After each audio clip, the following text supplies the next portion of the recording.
Coming back to this question of caste, I was also very keen to know. We talked about data. I mean, the census would give us a lot of data, right? Like, especially for as a state, like for you to. No, I What gave if an one? interview. I Yeah. think it was part of article that was published last Sunday in Bangalore in the Deccan Herald. And they asked me, what is the loss of having not having the census? And I said, it's the loss of everything, right? Like all equations, either the numerator or the denominator requires me to know how many people of what type, of what age, of what community, of what gender, without having some measure of where the population is and what the relative location variances are. It's very hard to do policy making in the dark. In fact, I went one step further.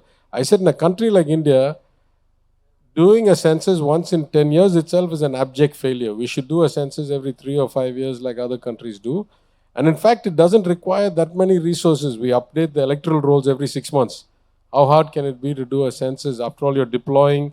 I mean, it's not like the central government uses 10 million of its own workers, right? It deploys the local body employees or officers, so forth. So I think it's extraordinarily irresponsible and debilitating in policy making, irresponsible of the government and debilitating in policy making to not have census data after 2011.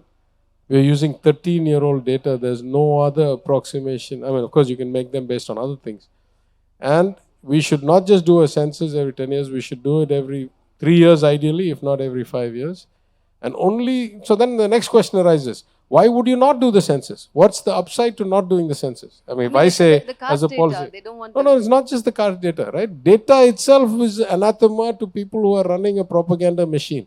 So, I said that as the last point, but other people quoted in that article said it as the first point, that if you are running a smoke and mirrors machine, the last thing you want is real information. Yeah. So you suppress the data and then you run the smoke and mirrors on top of that, right? Okay.